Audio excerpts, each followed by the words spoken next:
A jester is the undisputed protagonist in this scene, yet his distant gaze and slumped posture convey a sense of desolate abandonment, far removed from any jest or merriment.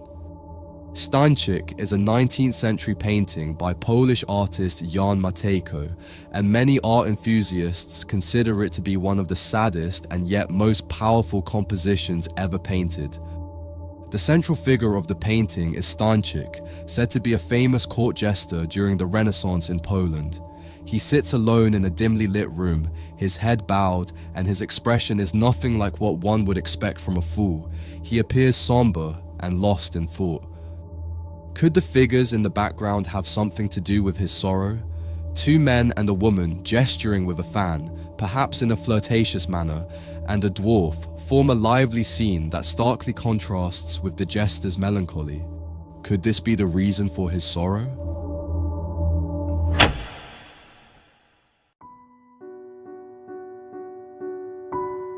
Jan Matejko completed this painting in 1862. It portrays the most famous, renowned, and respected jester in Polish history, Stańczyk. Stańczyk was a court jester who served King Sigismund I the Old during the Polish Renaissance in the 16th century. The full title of the painting is Stańczyk during a ball at the court of Queen Bona after the loss of Smolensk, a title that encapsulates the entire meaning of the artwork. According to legend, Stańczyk was more than just an entertainer. He was a sharp and witty man who used satire to comment on the political disorder of the monarchy.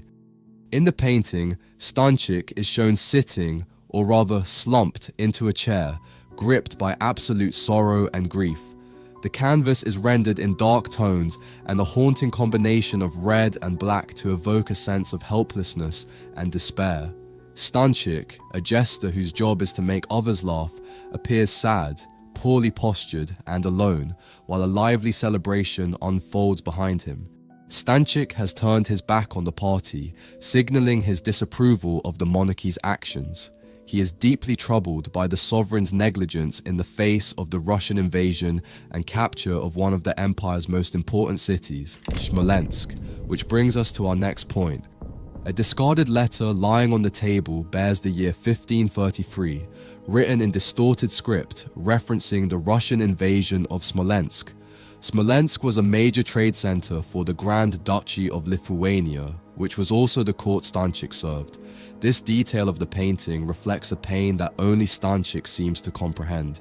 He feels immense sorrow and is further devastated by how the empire has chosen to ignore the loss of Smolensk. It's worth noting that the year 1533 on the letter does not align with the actual fall of Smolensk, which occurred in 1514. This discrepancy remains a topic of ongoing debate. Stańczyk's lute appears in the hands of a dwarf. The lute, a symbol of glory and prosperity, is now held by someone from the lowest social class, signaling the empire's deep decline and its shameless misconduct. Through the open window, we can see Wawel Cathedral, where Polish kings were crowned. Near it, a comet streaks across the sky, a possible omen of misfortune. And finally, the saddest detail, Stańczyk's Marot lies discarded on the floor. To me, this is by far the most heartbreaking image, as it shows the jester no longer has the will to make others laugh, because he is sad, because he is disillusioned. Matejko's painting of Stańczyk is also widely known as the paradox of the sad clown, which in essence represents a psychological analysis of comedians, clowns, or actors who bring laughter to others but cannot find joy themselves. A number of psychological studies conducted with performers, especially comedians, have shown that these individuals often use humor as a coping mechanism to mask their inner traumas. It makes me wonder how many times we try to make others happy while our own lives slowly drown in melancholy. I wonder if we all, in some way, suffer from the paradox of the sad clown. This work by Matejko is considered by many to be one of the most melancholic and at the same time one of the most powerful paintings in the history of art. It conveys such a profound range of emotions that it's hard to believe it all fits within a single canvas. Matejko was one of those exceptional artists whose mind, I dare say, seemed to be made of stardust and golden silk. The depth of his paintings, the meanings they carry, and above all, his almost supernatural ability to depict the collapse of a monarchy while expressing the most intimate feelings of a single character, lifted him to an entirely different level of artistic greatness.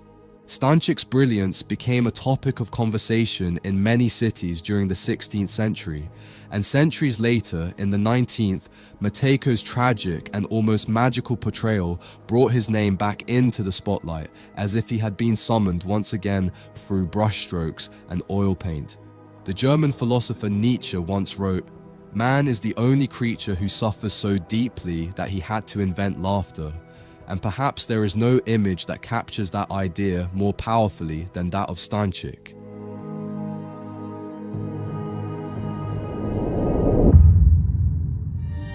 If after hearing the story behind this painting, you'd like to have it in your home, now you can, by purchasing it directly from our website.